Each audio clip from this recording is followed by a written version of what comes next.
I was so tired. Suddenly my spirit left me and I began to see a lot of demons. Actually there was one demon that looked like Jack Sparrow character portrayed by Johnny Depp with the crazy hat, and I wanted to stop seeing them but I couldn't. I must confess I felt fear. Suddenly I left that place and I wound up in the sky in a matter of seconds. An angel of God was by my side. I noticed that he had no wings. We stood before a kind of gate made of cloud. I saw that they were pending something, so I went closer to see, and I saw a white horse, very big, bright, with character that looked like a warrior angel, very muscular, and this rider was very strong. I didn't see his face but I saw in his head a golden crown, and he was dressed in white. Revelation 11. I saw the sky open and behold a white horse, and the one who he rode was called Faithful and True, and with justice he judges and makes war. After this I looked to the left and I walked past. I then saw a number of angels walking and moving very fast here and there, so I asked one of them what was going on, and he told me that they were finalizing details for the wedding of the Lamb. I started walking in that place and I came across a very long table with some white tablecloths, and I went over to touch them. It was a very fine material, something I've never seen nor touched before. That tablecloth was something majestic. I saw an angel approaching to adorn it and had in his hands a flower of a color I don't recognize on earth, and its route it was glowing. Then I started to hear the clock sound of tick-tock. Let us rejoice and be glad and give him the glory, for the marriage of the Lamb has come, and his bride has made herself ready. And suddenly the Lord Jesus appeared and he was by my side. I couldn't see his face because of radiance, but he spoke to me and he told me, "Daughter, time is running out. I will be back soon." I told him, "Sir, at the beginning of this vision I saw many demons." To that question he answered me, "This was the army of fallen angels that Satan has reserved. They are coming, they will come, but they will not attack everyone, they will come to attack uniquely my church." And then he told me, "My daughter, come and see,"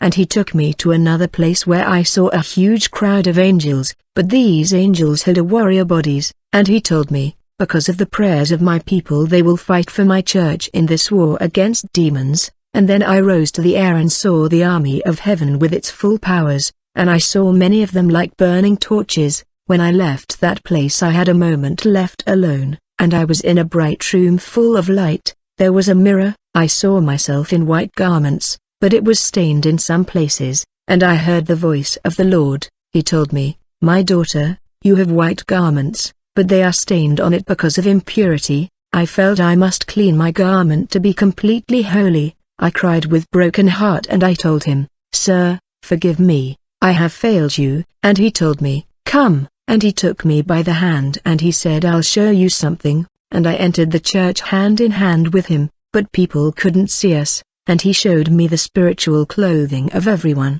It was terrible to see how much their clothing was stained like mine. And then I saw a principality, who had woman's face, and her hair was like smoke that was between blue and gray, and she had a hole in her sides of the face where smoke was coming from, and her body was just like a veil of smoke, and she was so big that she covered the whole church. I then asked the Lord, "What is this?" He told me, "Daughter, she is the principality of lie, that it will come to attack my people, and because of her, many will move away from sound doctrine and go to follow doctrine of demons, and many will leave their church as they cannot bear the true." I told him, "Sir, why is this principality allowed to do this?" He told me, "Daughter, it is imperative that this happen because it is necessary before my coming to separate the wheat from the tares." His winnowing fan is in his hand, and he will thoroughly purge his floor and will gather the wheat into his garner, but the chaff he will burn with fire unquenchable. Whoever has a firm heart will be spared,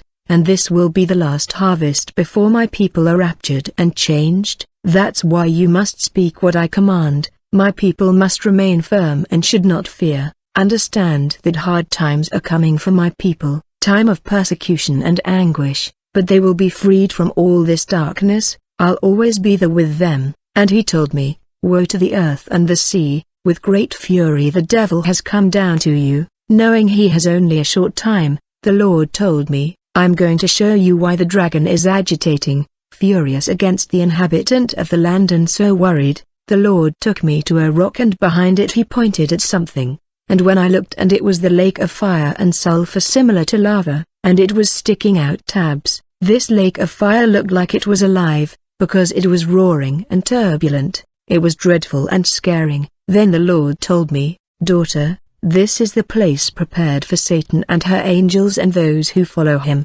This is the fate of Lucifer, thus his anger and fury against God and humanity." Revelation 20:14. And death and Hades were thrown to the lake of fire, which is the second death. Revelation 20 verse 15. And the one that has not been inscribed in the book of life was thrown into the lake of fire. Revelation 21 verse 8. But the unbelieving cowards and abominable and murderers and fornicators, sorcerers and idolaters and all liars will have their part in the lake that burns with fire and brimstone, which is the second death.